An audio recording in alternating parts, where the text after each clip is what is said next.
Olá pessoal, tudo bem? Estamos começando mais um podcast Resenha do Reino. O lugar ideal para você fazer o seu podcast é aqui, Estúdio CIK, de onde nós estamos. E eu já quero te fazer um convite. Se inscreva no nosso canal, curte, comenta, compartilha, porque hoje tem muita coisa boa.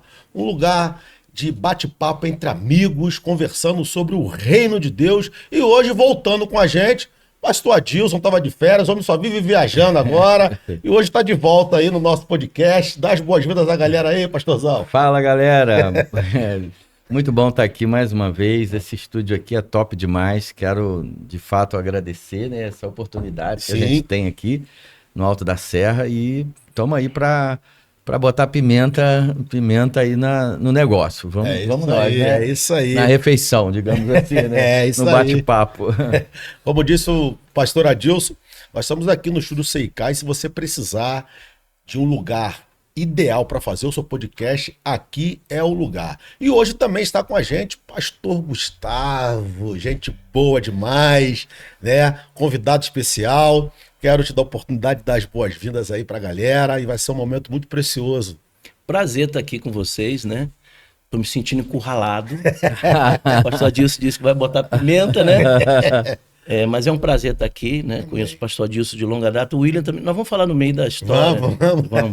Mas é um prazer. Tamo junto. Amém. Quero deixar Então, hoje o pastor começar, né? Obrigado pela honra, né? Vou começar leve, né?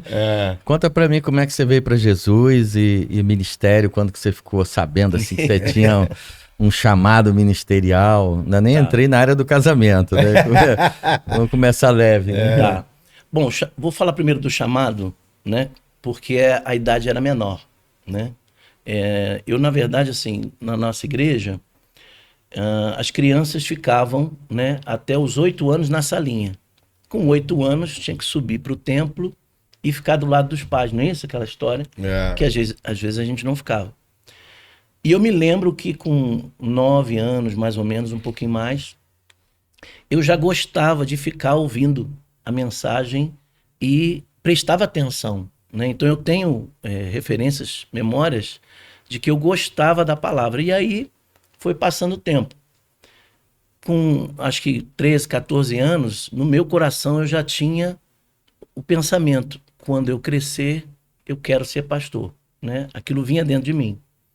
Mas aí, nos 15, 16, começou a questão do ministério de louvor. Comecei a aprender. Eu tinha começado a aprender piano, fiz 2 anos e meio de piano, porque eu pareço novo, mas não sou. Só tem cara. Eu sou da época da aula de piano, né? Toda mãe tinha o desejo que o filho tivesse aula de piano. No meio dessa história chegaram os teclados, aí o piano ficou um pouco de lado, a questão da partitura, e entrou o teclado, as cifras e tal. E nesse tempo eu comecei a tocar com os adolescentes da igreja e tal. E quando eu cheguei mais ou menos aos 19 para 20, assim meio antecipadamente talvez, na época o pastor Vitor foi meu mentor, né? Meu discipulador na área do louvor. Eu passei a ser o líder do Ministério de Louvor da Igreja Wesleyana Central com 19 para 20 anos. Então, por exemplo, o Leandro conhece meu irmão, né? E meu irmão bem mais velho não, quase 4 anos mais velho que eu, outros mais velhos, e o pastor Vitor me escolheu para ser o líder de louvor. Caramba! Né? Então eu me senti um Davizinho ali, né? No meio dos gigantes e tal. Não gigantes, porque eles não eram inimigos, né? Mas dos irmãos mais velhos. E assim, o Ministério de Louvor sempre foi forte na minha vida. Agora vamos, para quando eu aceitei Jesus, eu vou unir as duas coisas. Meu pai era presbítero, né? Fundador da igreja wesleyana. Você pegou um berço cristão. Berço cristão. Não tinha nada assim. Sempre. Fora. Não. Então você tinha, sempre, no caso, o pai, o avô, ou começou no seu pai? Minha avó, da tua Igreja avó, Metodista do avó, Brasil. aí vem aqui a Timóteo ali, a avó Lloyd. Eu fiquei sabendo da tua avó. Eu fiquei sabendo que acho que meu bisavô, ele era pastor metodista e pregava a cavalo, né? É mesmo? Eles iam de lugar a lugar. Que Eu fui legal, saber disso muito tempo depois que tinha. Não parece não, mas a gente percebe algo muito diferente quem vem de um Um berço evangélico, né? geracional, A né? formação, Eu acho né? que geracional. Essa geracional, Sim. de fato. Né? Ele conta muito, né, na estrutura. Sim. Mas, vamos dizer assim, vamos imaginar, né? Eu cresci no evangelho, me lembro da minha mãe, eu e meus... Gente, pediram para desligar e sou eu? Será? É o seu. É alarme, ó. Desculpa aí. Eu Desculpa, não. gente, vamos lá. E aí, eu me lembro da minha mãe caminhando da 13 de maio, indo para Metodista, já wesleyana, ali na Saerp, com um no colo e 2 na barra da saia. Ela falava assim, ó, os 2 segura na saia, e minha mãe levava para a igreja, nunca faltava escola bíblica dominical. Que bom, né? Ou seja, aquela família assídua, participante, meu pai sempre regente do coral. Cresci, né, junto com os outros amigos, no dia do ensaio do coral, né, meu pai regendo o coral e a gente brincando em volta, brincando de elástico, brincando de pique e ouvindo as músicas. Quando chegava nos domingos, a gente às vezes ficava de castigo, sabe aquela época que o diácono vinha com a criança na orelha? A entregar para os Para pais. entregar para os pais, né? Sou dessa época, né? Dejaí, toma teus filhos aí, estão impossíveis. Aí meu pai, no órgão assim, tinha uma espécie de um degrau, um púlpitozinho no órgão, ele senta aí na frente. A gente, bom, agora estamos de castigo, não pode sair, né? A gente ficava lá, aí o coral ia cantar, eu lembro que a gente falava, vamos cantar o contralto? A gente cantava o contralto, ou seja, de tanto ouvir aquela Foi musicalidade, assimilando, né? aquela coisa toda. Só que filho de crente não é crente, né? É verdade. E eu fui filho de crente até os 17 anos. Aos 17 anos, eu já namorava a Márcia, né? O pessoal não conhece ela aqui ainda. No podcast, não? Não. Hoje ela vinha, Não, né? muita gente conhece a Márcia. Né? Mas a Márcia é uma figuraça. É uma figuraça, né? Eu comecei a namorar a Márcia no período justamente que eu, como filho de crente, um pé estava no mundo, um pé estava na igreja. Né? Nesse período aí eu fiz muita E a coisa. Márcia estava firme ou estava no mundo? Então, eu conheci a Márcia no mundo, apesar de ter ouvido meus pais. Então você né? ganhou ela para Jesus e... Rapaz, eu acho que ela me ganhou, vou explicar. Por quê? Porque eu namorei ela 1 ano e meio, né? A Márcia, paixão da minha vida, né? Vamos fazer 30 anos de casado Que agora. legal. E comecei a namorar ela e tinha um amigo meu que hoje é pastor do Mevan lá em Portugal, o Luciano e a Daniele, né? São muito amigos nossos. Eu e ele gostávamos dela, da Márcia. E aí ficava aquela disputa entre amigos, Olha né? só a gente sabendo isso acontece. passar E o Luciano, Rapaz. por meu intermédio, ele foi para a igreja e aceitou Felipe e a Lu Jesus. estão até lá com ele, não é com ele que eles foram para Portugal? Isso aí. Eles vão passar lá no Citou Luciano, o nome né? deles lá, inclusive, Isso, né? isso Na aí, isso aí. segunda-feira, isso. Amigão, né? A Dani e o Luciano são amigaços nossos. E aí eu ganhei aquele embate. Comecei a namorar a Márcia e o Luciano tinha aceitado Jesus. Passou 1 ano e meio que eu estava namorando a Márcia e eu não levei ela na igreja nenhuma vez. Um dia ela me perguntou, por isso que eu digo que foi ela. Ô, Gustavo, o Luciano me chama para ir na tua igreja, mas tu nunca me chamou. Qual foi a minha resposta para ela, pastor Dilson? Qual foi a minha resposta? Não, amor, eu não quero te influenciar. Essa foi a minha resposta. Mas, na verdade, eu sabia que se eu levasse ela na igreja, ela ia saber que eu não era bem crente. Vocês estão entendendo? E aí eu falei, não, então vamos. E aí nós fomos. E naquele dia, o primeiro dia que ela foi, naquele dia foi impactante, uma programação de jovens, um testemunho muito forte. E naquele dia, eu e ela, no final da pregação, não porque um foi e o outro foi, os dois se levantaram quando fizeram o apelo e ali eu aceitei Jesus, Que com legal. 17 anos. Interessante, eu já era vice-diretor de adolescentes, né? Porque na adolescência não tem aquela... Sim. Não tem como você saber se alguém é... Então, isso aí é verdadeiramente abrindo crente, um parênteses assim, né? Começar pimentinha. Pimentinha? Tem pimentinha? Tem. Hoje é uma realidade que tem muita gente que tem essa convivência, principalmente jovem adolescente, né? A gente até tem uma série chamada Adolescente, que tem um nível tá muito forte, de comunicação que eles interagem entre si. Agora, recentemente, uma pessoa com um celular, né, acho que uma criança, ela se suicidou, né, sendo influenciada. A gente está vivendo isso. Aí a pergunta é, hoje, né, a gente percebe que isso é uma realidade dentro das igrejas. Sim. Jovens e adolescentes que ainda não tiveram um impacto de... Sim. Eu até tenho dito o seguinte, essa geração atual, né, não sei se é a Z ou é a posterior a Z, mas a Z são os jovens entrando na vida adulta, quase chegando na vida adulta. Mas eu digo assim, aqueles de 10 a 20 anos hoje, você percebe uma dificuldade de você encontrar, por exemplo, entre eles, líderes. Não é que não tenham líderes, tem influencers, né? Mas aquele que teve uma experiência com Cristo e agora, por causa disso, eu quero liderar entre os adolescentes, entre os jovens, eu quero fazer a diferença. Perdeu isso. A maioria dos jovens hoje tem muita, pelo menos na minha igreja, muita dificuldade de você encontrar alguém que, transformado por Jesus, ou seja, teve a sua experiência de conversão, então agora eu quero fazer para Deus. Eu acho que está bem difícil hoje, né?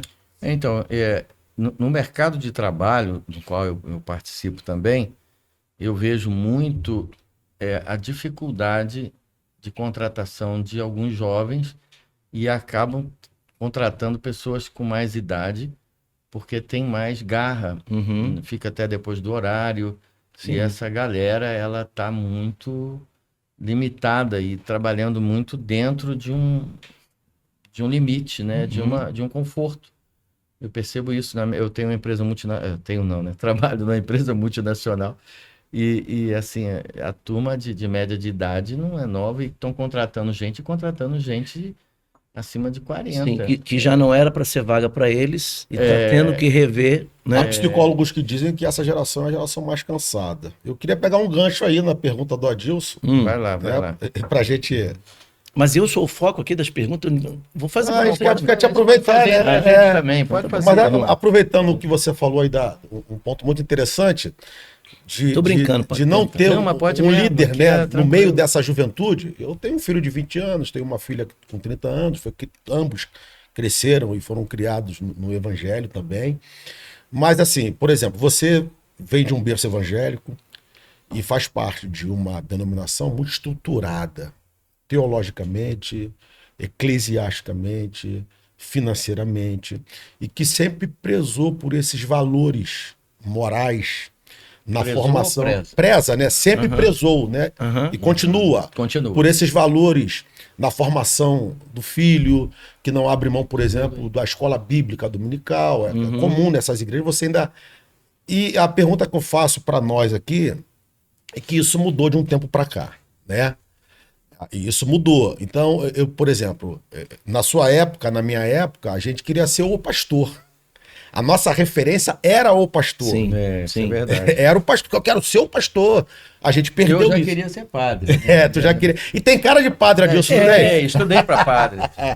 Que legal, não sabia não. Estudei 2 anos, quase. Tá vendo aí? Perdeu a oportunidade. Podia estar hoje em Roma, lá, né? Lá no conclave. No conclave, lá. Né? Fala não. Ia ser vista. Mas a gente perdeu isso. A pergunta é, onde a igreja, organização, estou falando do organismo, onde a igreja, organização, se perdeu para que hoje não exista mais essas referências? Será que essa pós-modernidade, como diz Zygmunt Bauman no seu livro Modernidade Líquida, né? Ele fala exatamente dessa geração líquida, né? Onde nós nos perdemos? Por que deixamos de ser referência para esses jovens? As mídias sociais têm influência nisso, porque eu sou de uma época que o lugar mais seguro para o filho estar era dentro de um quarto. Hoje não é, irmão.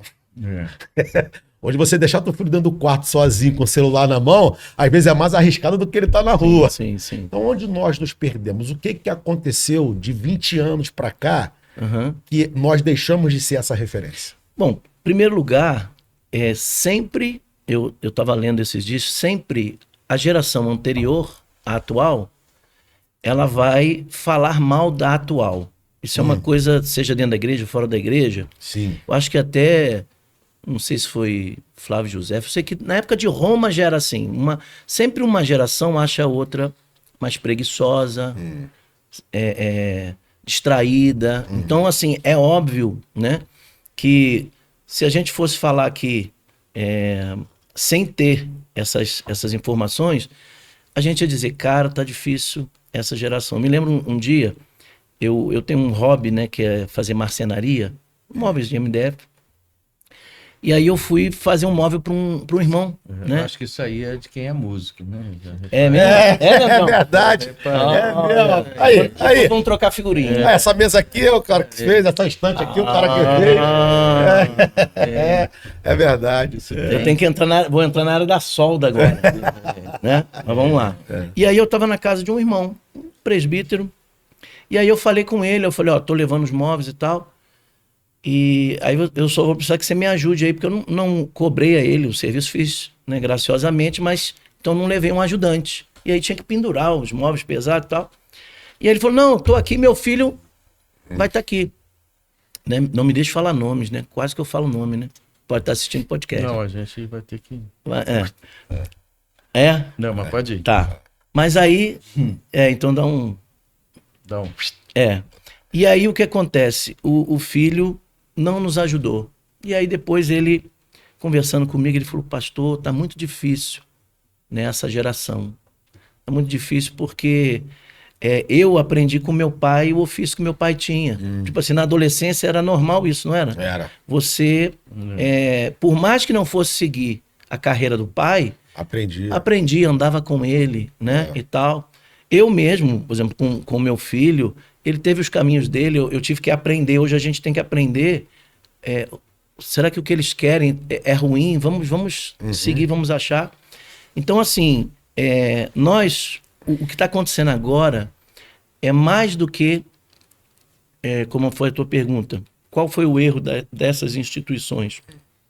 Qual está sendo o erro da igreja? Na verdade, nós estamos vivendo um tempo de mudanças muito rápidas, muito enérgicas. Hoje, os filhos não se preocupam em estar junto com os pais, andar com os pais, e para eles isso, eles não estão sendo rebeldes, não estão desonrando. É a formação desse tempo, né? É porque eles receberam uma enxurrada de informação, não de conhecimento, mas de informação.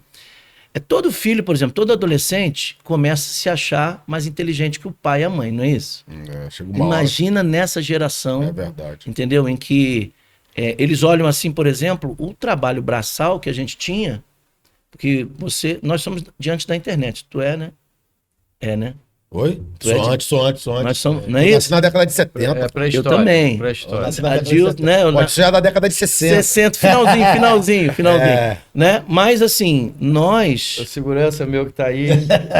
Nós vivemos o antes e nos adaptamos. Sim. Certo? Sim. Mas eles não, eles já nasceram... por exemplo, que nem a gente vê aí o Elon Musk, né? Daqui a um tempinho, ninguém vai mais precisar trabalhar, os robôs vão fazer tudo. Essa geração está pensando assim, por que eu vou aprender o trabalho braçal se tudo isso que está à minha frente é o que eu quero, é o que eu preciso, entendeu? Então, por exemplo, voltando completando isso aí no que diz respeito ao ensino da palavra, por exemplo. Não sei se você já percebeu. Você manda um áudio de WhatsApp. Quantos minutos você manda um áudio aí pra galera? Se tiver mais de 2 minutos, o pessoal não ouve, bota em 2K. Exatamente.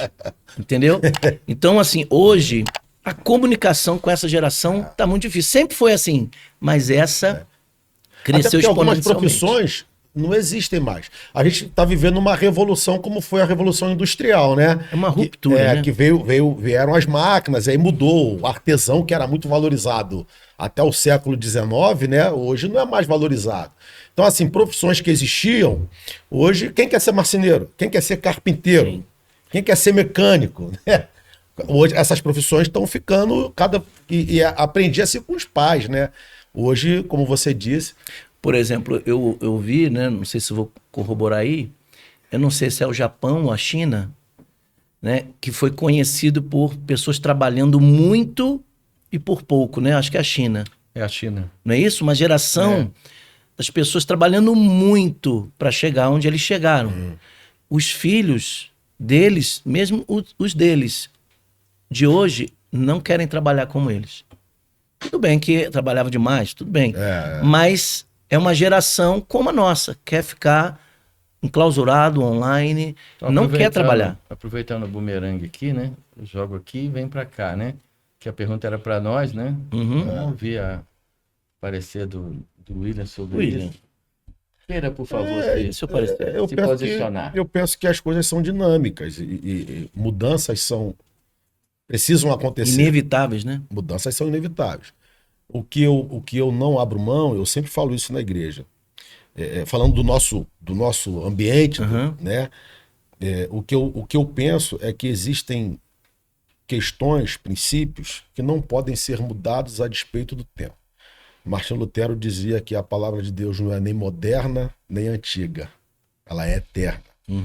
Né? Ela já dizia que ela é mais atual do que... Acho que foi Billy Graham que disse isso, né? A Bíblia é mais atual do que o jornal de amanhã. Isso. Então eu penso que existem coisas que não podem ser mudadas.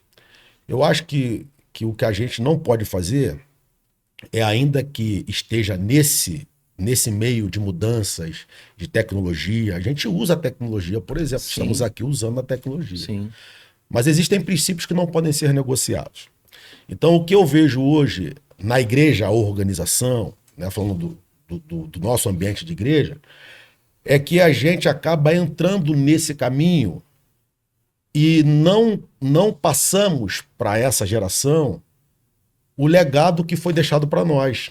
Né? Então, assim, onde está o ensino hoje na igreja? Se ensina como se ensinava antes? A princípio parece que não. A gente está vendo os resultados aí. Né? Porque qual foi a orientação de Deus a Moisés em Deuteronômio capítulo 6? Pega o filho, senta com ele na mesa aí, ó. Quando Estipulado, né? Quando a Páscoa foi instituída, qual foi a orientação de Deus? Isso vai ficar para as próximas gerações. Então todas as gerações precisam saber quem é o Deus de vocês.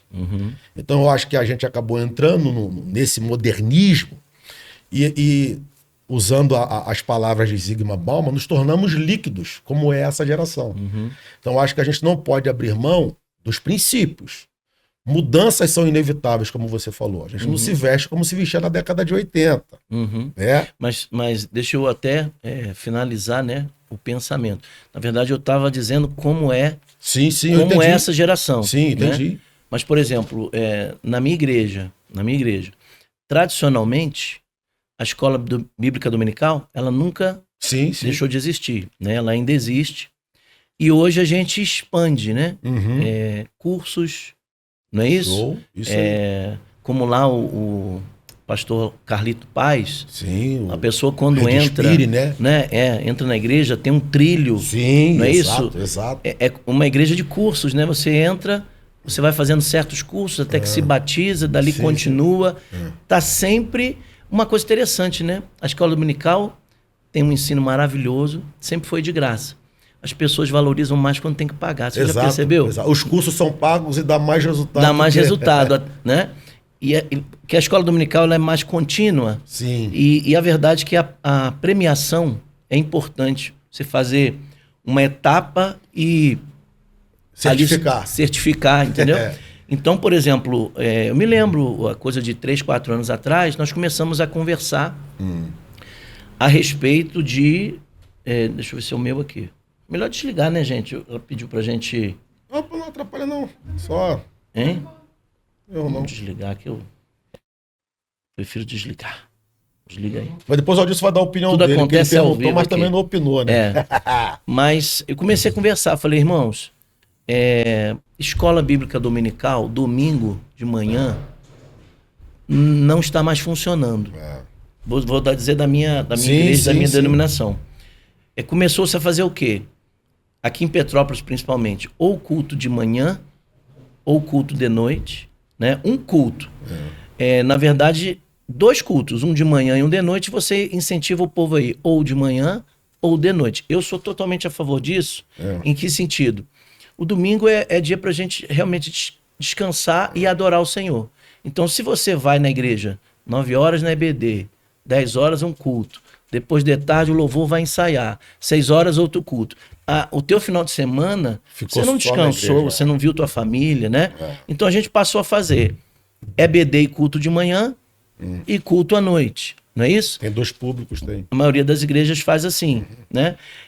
Parece que não, mas se você faz EBD e culto de manhã, 3 horas, para algumas pessoas Fica cansativo. fica né? cansativo. Então eu propus, falei para o meu líder, minha líder de ensino na época, gente, o importante é o pessoal aprender a palavra de Deus. Sim. Não necessariamente tem que ser no domingo de O manhã. formato não importa. Então, Até assim, porque a escola dominical não é algo assim, tá na Bíblia.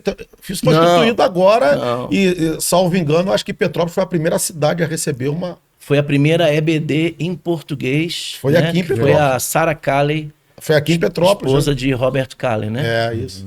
Lá naquele casarão atrás da igreja Isso, wesleyana, ali exatamente. entre a E congregacional. tem um. Tem essa. Teve Inclusive. até um evento que o Aguinaldo fez com o Paulo Borges aqui, né? Isso. E em cima disso aí. Isso aí. Lá na Wesleyana. Isso né? aí. Foi Isso é muito legal, bom. né? Foi, inclusive, ela fez. Porque já tinha tido, acho que, uma EBD, mas não em língua portuguesa. Sim, sim. Até um pouco E foi para os escravos, né? Os Isso. escravos dela. Ela fez a EBD para eles. Mas em português foi a primeira, foi aqui. O Aguinaldo, ele tem revolucionado um pouco o sistema que a gente observa na própria Wesleyana, né? Aham. A maneira de tu ver que tem um evento jovem lá, um sábado lá, focado para eles. Eu já assisti. Sim. Você vê o impacto, a busca ao Espírito Santo. O sábado é para os pré-adolescentes. A sexta é jovens e o sábado é pré-adolescente. De repente começou a dar lá 200 Que maravilha. o pessoal pré-adolescentes, chorando. vigílias com adolescentes e jovens de 11 às 6 da manhã, como a gente fazia. Aquela vigilhão Vigília mesmo. mesmo, né? Chegou a ter mais de 500 jovens Olha agora. Olha só. Ano passado. A gente está começando um trabalho com jovens lá que está dando certo. É um tá dando nicho resultado, que a gente tem que... tá dando resultado. O que eu... tu terminou? Que eu vou falar Hein? da minha fala, né? Não, só dizendo que, a gente tem que, por exemplo, se hoje eles não escutam mais, por exemplo, uma mensagem de 40, 50 minutos, né, a gente precisa achar qual é a forma de linguagem que eles têm hoje. É muito difícil essa comunicação entre uma Geração e uma outra. geração e outra. A gente, É. às vezes, eu já estou me sentindo velho para pregar para jovem. E o pessoal me chama até de pastor jovem, né? Esses dias eu ouvi de alguns jovens casados e falou assim: pastorzão, você e a Márcia, vocês são pastores, tinham que vir para minha igreja, né? Falaram assim.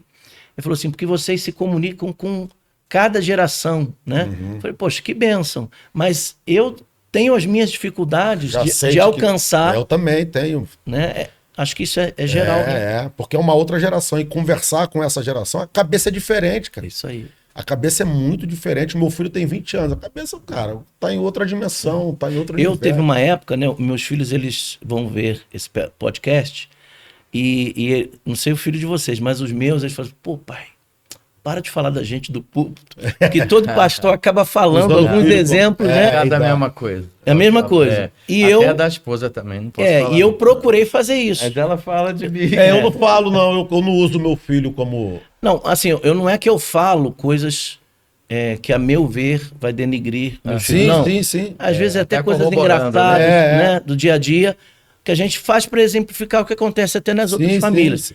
Mas eles falam comigo e eu realmente me policio para Evitar, né? evitar de falar deles. Agora eu até esqueci por que eu entrei nisso.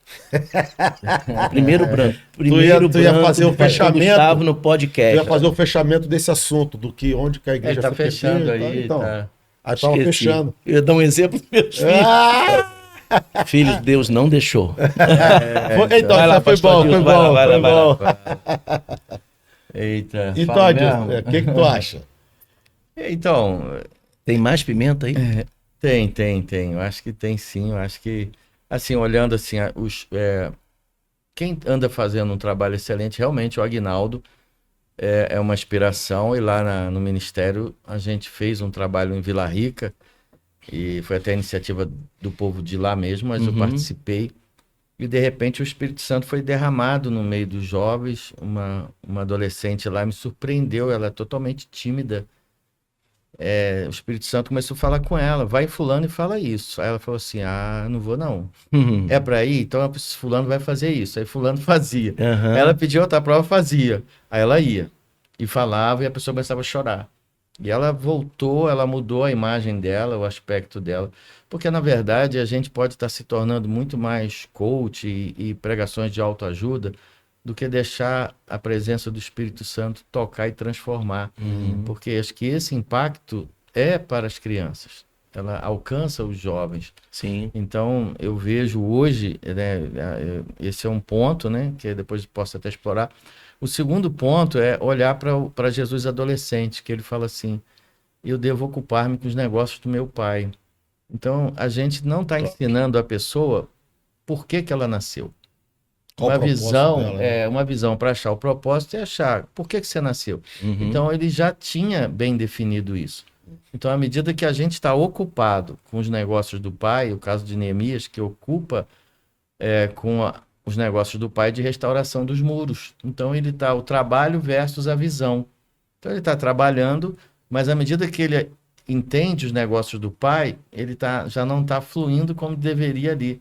E ele parte, né? Já tendo carta, posições de governador, madeira para fazer a obra. Então, esse negócios do pai, da visão de Jesus, mas se você olhar o texto em Lucas, você vai ver que depois dali ele obedece e ele fica direto, porque a Maria pergunta para ele, filho, eu e o teu pai estamos há 3 dias querendo achar você, porque ele era de costume ir a Jerusalém todos os anos, então, por certo, até o ano talvez anterior, ele tinha voltado no meio da família, então, porque eles não deram falta, mas assim, eu vejo que ele foi obediente, mas se a gente ajudar, né, a nossa geração a entender o sentido, porque o sentido, o propósito e uma visão vai mudar tudo. Isso até te evita de estar entediado com tudo, né? E o terceiro ponto, assim, aí entra muito do que você falou, é a questão da nossa ausência. Hoje não é a volta do filho, pródigo, é a volta do pai. Caramba. Porque o pai não está em casa. Onde a gente está? Né? Luiz Hermínio, recentemente, você viu, eu acompanhei um tempo, domingo à noite, indo no shopping com o filho. Ele teve que dedicar tempo ao filho, que ele estava perdendo o filho. E aí entra a questão de resultados e frutos. Noé, né? talvez não teve tantos resultados, aquele livro do Corte, mas ele teve um fruto de chegar com a sua família, né? Chegar com a sua família para multiplicação. Então, o grande ministério nosso tem sido desafio para a gente mesmo, é a nossa própria casa. Sim. É o nosso choro ali dentro. E eu, assim, me lembro, né, um tempo que eu não andei nos caminhos do Senhor, quando o Felipe, hoje ele tem 22, ele tinha 2 anos. Foi de 0 a 2, um período que eu fiquei com muita ocupação.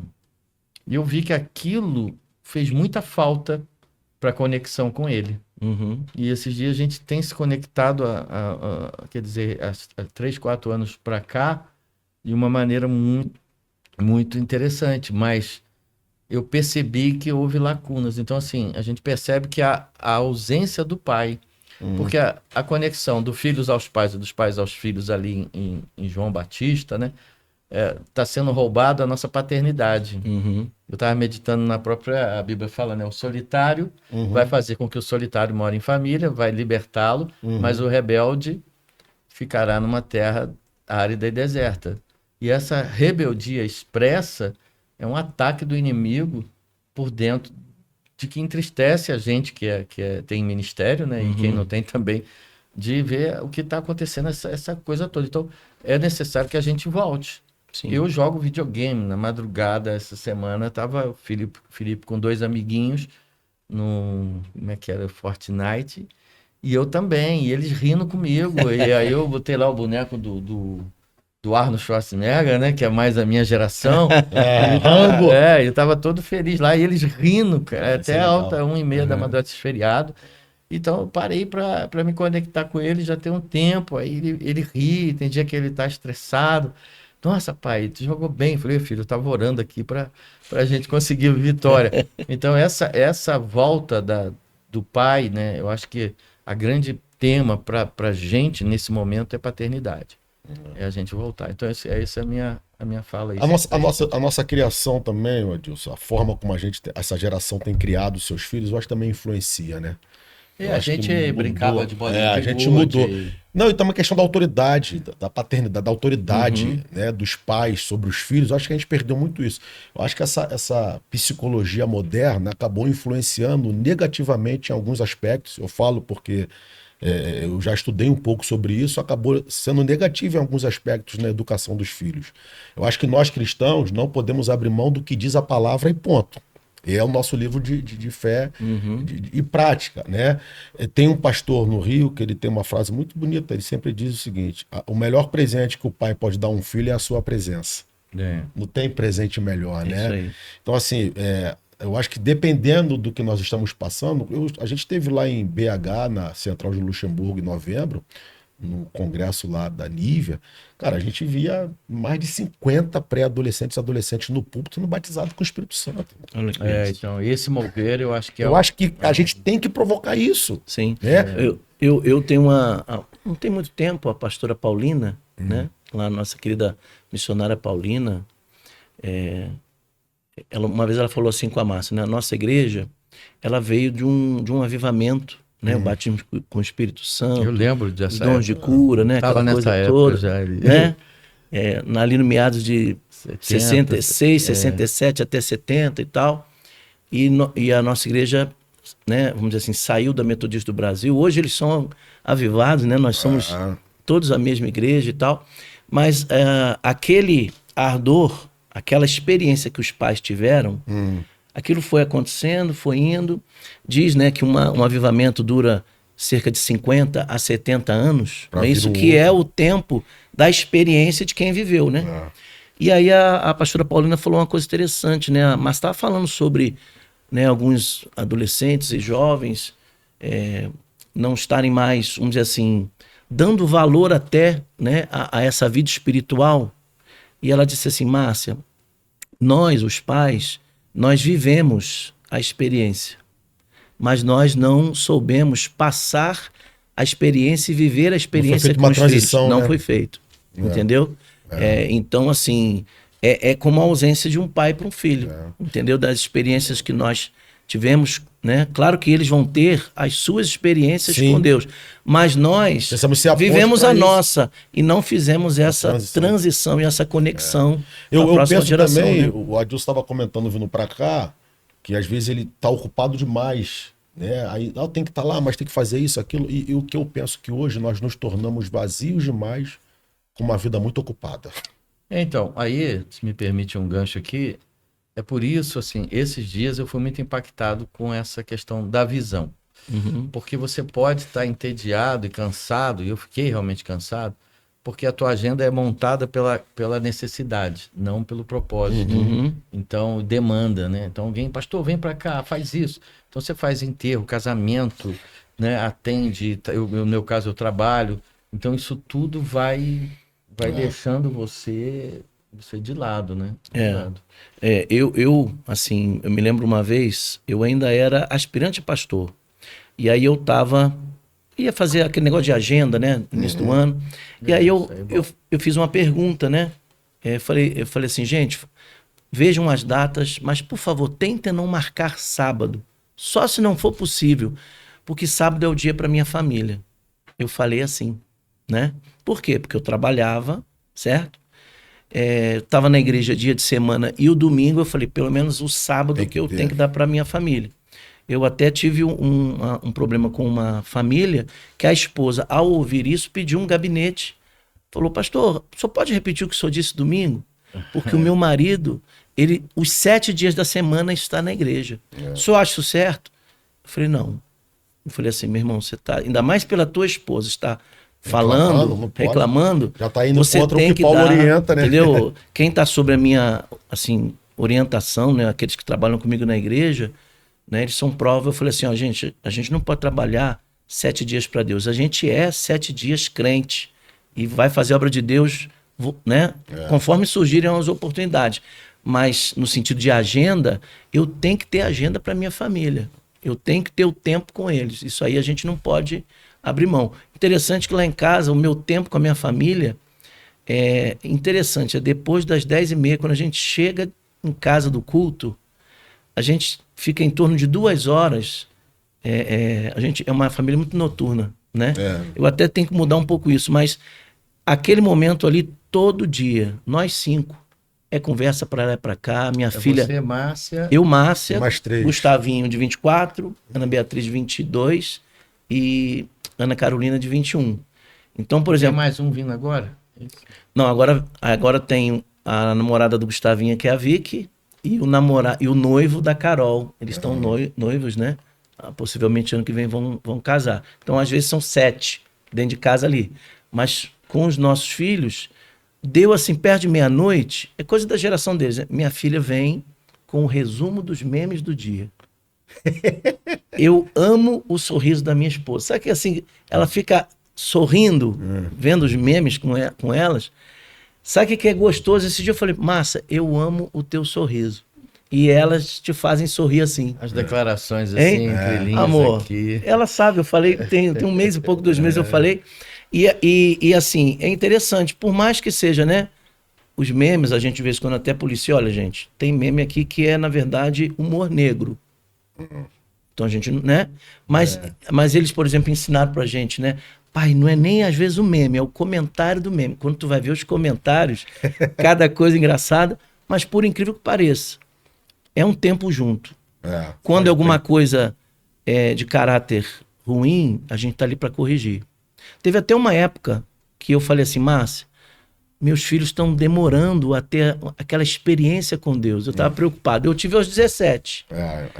Eles passaram um pouquinho do 17, eu falei, cara, será que os nossos filhos já aceitaram Jesus, são crentes? Ah, Márcia, amor, eles vão ter as suas experiências, mas sim. E aí, nesses momentos, a gente foi vendo assim, como é que os meus filhos criados, né, na presença de Deus, vivendo esse dia a dia, sentando com o filho, no caminho. Isso. De repente, eles começaram a colocar, né, vamos dizer assim, vamos dizer assim, questionamentos, coisas que a gente colocava, de repente eles davam uma resposta bíblica. Eu falei, cara, eles estão... Porque eu tinha uma dificuldade, às vezes, deles acordarem para ir para IBD, né? Como toda a família tem. Eu falei, cara, tem vezes que a gente deixa eles ficarem em casa, ainda mais pastor, né? Fica assim, meu filho, né? Mas aí quando você vai ver, é dia a dia, é eles olhando o teu caráter, olhando a tua conduta. Meus filhos, eu posso dizer hoje, eles são crentes, né? E graças a Deus sabem discernir o bem e o mal. E graças a Deus estão todos eles conosco na igreja, todos trabalham na igreja, não por obrigação, voluntariamente. Gostam de servir. Gostam de servir. Então, acho que esse exemplo que a gente tem que carregar e deixar, né? Esses dias o meu filho mandou uma mensagem para mim no Instagram, eu achei muito legal. E eu enxerguei aquilo como alguém que tá me vendo. Tipo assim, o meu filho tá me vendo. Sim. Entendeu? Se não ele tá me vendo. Ele mandou uma mensagem a exatamente. A melhor forma de você ensinar é pelo exemplo. Assim, o que ele mandou foi exatamente isso, pai. Eu te enxergo. Eu te enxergo. Top. Entendeu? Então, assim, isso para mim foi. Então, acho que a gente não pode perder isso. Sim. Porque quando a gente perde isso, a gente acaba.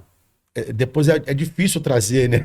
Sim. Então, acho que nosso papel como pai, como pastor, como igreja, é não deixar de internalizar neles esses princípios que não podem ser negociados. Ainda que as mudanças sejam inevitáveis, a Bíblia não muda. Sim. Diferente do que alguns aí estão dizendo que tem que atualizar a Bíblia. Misericórdia. Nós não vamos atualizar a Bíblia. A palavra de Deus é a palavra de Deus, porque quando eu falo que quero atualizar a Bíblia, eu estou dizendo que Deus foi surpreendido no século XXI. Espírito Santo, eu não sabia que ia chegar esse século aqui, a gente errou em deixar de escrever isso aqui, pelo amor de Deus. Então Deus pode ser surpreendido. Deus não é surpreendido. Deus, Deus não está preso a tempo, ele abarca o tempo. Para Deus não tem passado, presente e futuro. Então a palavra de Deus e acabou, não tem discussão. A gente não pode perder esses princípios da palavra. Uma coisa que eu vejo, por exemplo, vou dar exemplo da minha igreja, né? Ali em meados do anos 2000, pouco antes de chegar no ano 2000, veio o movimento das células. Isso. Não é isso? Através ali do Castellanos, do Terra e da Nova, Colômbia, né, também. Né? Isso, né? Na Colômbia. Castellanos, lá na Colômbia e tal. E naquele tempo, por exemplo, a minha denominação, ela começou a abraçar mais... aconteceu, né? Uma celeuma, né? Meu pai falava assim, não, uma celeuma aí, e o eco, assim, de alguns pastores fez com que alguns líderes brecassem. Por exemplo, a nossa igreja, uma parte dela aderiu na época, em outras regiões, mas aqui foi... Eu lembro disso. A gente parou, lembra? Lembro disso. Né? E no fundo, passaram-se anos e nós chegamos à conclusão de que aquilo era um mover de Deus e é um mover de Deus para o nosso tempo, a questão do discipulado, de viver em família, né? Hoje a gente tem na igreja, lá as células, a gente chama de GECEL, né? Grupo de Crescimento, de Evangelização e Unidade, em que as pessoas têm testemunhado isso.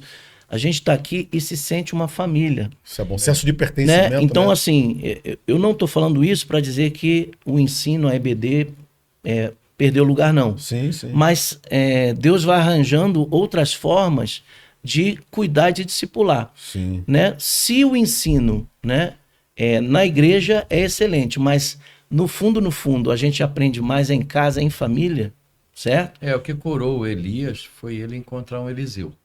Ele adotou um Eliseu para discipulá-lo e dar sequência.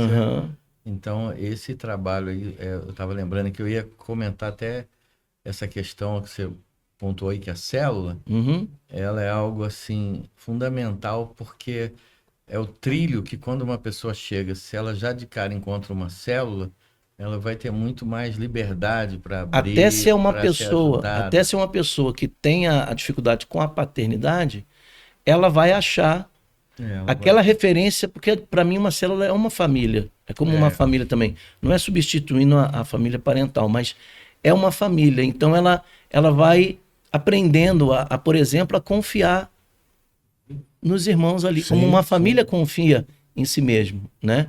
Então, assim, eu acho que isso faz parte até do tempo do fim, né?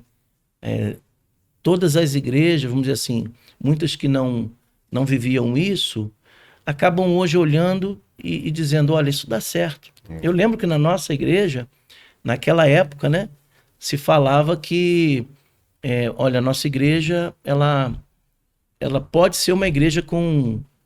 Atende aí, pode atender. Tá bom. Pode atender ao vivo, vai lá, meu filho. Pode atender. Né? A nossa igreja não poderia ser uma igreja em células, né? Vamos dizer assim. Eu lembro. Eu sei que o assunto nesse, mas eu tô dizendo. E hoje você vê a Assembleia de Deus, várias igrejas que não era, entendeu? Então, assim, de certa forma, esse ensino, esse discipulado está acontecendo em família ali também, entendeu? E Deus não está preso a uma forma, né? Não. O modelo para Deus agir é esse aqui. Deus não tem modelo, Deus é imodelável. Isso aí. Né? Deus não tem modelo, Deus ele tem a multiforme graça. Eu acredito muito que hoje a célula é uma ferramenta muito importante para essa unidade, né? Sim. E, de certa forma, era a igreja de Atos, né? Atos 2 diz o quê? Que a igreja crescia na comunhão, no partir do pão, de casa em casa. E o Espírito Santo é quem acrescentava a igreja. Isso acho que a chave aí é o Espírito Santo, realmente, ele dá um impacto. E a palavra, né? Uma das coisas que me tirou, quando eu estava no início lá da minha adolescência, a vir para o meio cristão, é que eu não abri mão da verdade da palavra. Quando alguém chega e falou para mim, você não pode acreditar. Eu falei, então aqui não é lugar para mim. Porque eu não abro mão de acreditar no que ela... no que A ela palavra tá de Deus falando. é a palavra o que ele frisou bem, né? Então... Eu até, por exemplo, você estava falando, em um dos momentos aí, tem coisa que é inegociável, que não muda. A gente sempre vai cair na mesma regra. A gente tem que ter uma vida de oração, Sim. de leitura da palavra, Sim. de meditação, Sim. de jejum, não é Devoção, isso? A vida devocional, isso aí. ela nunca vai mudar. A gente pode mudar alguns moldes nas nossas igrejas, o jeito de ser. E faz parte. Uma Faz parte. embalagem, uma organizada, Exatamente. Né? No sentido de... Mas, por exemplo, eu já conversei às vezes com um pastor e ele me perguntou sobre a escola bíblica dominical. E a igreja dele não fazia, né? Ele começou uma igreja e tal. E aí ele falou assim, cara, eu tive que começar um seminário lá na igreja, que é uma espécie de um curso. E aí ele falou para mim assim, por quê? Porque eu estava cansado da EBD. Então, quando eu comecei, né, tem gente que fica cansado da EBD, da junta diaconal, não é isso? Eu tirei essas coisas. Existiam os diáconos e eles foram girar de voz. Eu tirei, entendeu? Ele falou assim, mas chegou uma hora que eu pastoreando, eu percebi que as minhas ovelhas estavam ignorantes na Bíblia, por mais que eu pregava. Entendeu? Falta de conhecimento. Então ele falou assim, eu percebi que eu ranquei o ensino da igreja. E eu tive que voltar. Entendeu? Eu não voltei com o nome Escola Bíblica, fizemos aí um seminário, um curso, uma roupagem diferente, mas voltou o ensino, porque é impossível, né? Como diz lá em Oséias, o meu povo perdeu por falta de conhecimento. E se você olhar a Bíblia, Jesus, ele, por exemplo, na hora que ele vai falar para Pedro lançar a rede, na pesca maravilhosa ali, antes ele ensina, ele senta no barco e começa a ensinar para quem está na praia. Então eu penso que o ensino vai te criar raízes, cara. Sim. Né? E eu penso que, por vezes, o ensino é mais importante que o milagre, porque o milagre resolve o hoje. O ensino te dá raiz para a vida toda. Sim. Então, eu acho que a igreja não pode perder isso. Então, tem que prezar pelo ensino, ensinar. Agora, achar uma forma. Prega, exorta, ensina. Exato, né? exato. Isso, ensinar tempo e fora de tempo. Exato. É a Agora palavra. temos que fechar, né? A gente vai ter que fechar hoje o nosso podcast. Estamos já com o tempo ali. Devendo falar mais um pouco. Quem a sabe gente da vai próxima marcar vem, um segundo. Vamos fazer o com a seguinte. Márcia. Próximo eu trago a Márcia. Vamos fazer o seguinte. A gente vai Só fazer. que aí eu não vou falar, se ela vamos vier. fazer o seguinte, ó, também. vamos fazer o segundo tempo desse podcast, tá? E no próximo você vem com a Márcia, nós 4, a gente vai então fazer a segunda parte. A gente tem um compromisso já. Mas vai ter encontro de marcenaria aí? Leandro. Temos que Já nós vamos falar, hein? Eu vou te falar, você falou uma coisa, meu pai é marceneiro, meu irmão aprendeu ao ofício. Então. Ele falou, tira 1 centímetro, eu pensei que era 10, aí eu tirei na plana, fiquei um tempão, a madeira entrava direto, ele olhou pra mim, filho, desiste vai ser disso. padre. Vai fazer outra coisa, vai ser vendedor, vai pra igreja, mas foi só uma brincadeira. Todo pregador tem um ofício, né? Paulo era fazedor de tendas, Jesus era carpinteiro, né? É verdade. É verdade. Deus pega os que estão ocupados, já, não desocupados. Isso aí. Mas foi bom demais. A gente vai fazer um segundo tempo, Adilson? Vamos então marcar. Essa bola aí. A gente já pra ficar com mais tempo também. Fala com o Márcia que a gente vai aproveitar. Fala pra ela que ficou faltando, é porque ela não veio. Tá, João.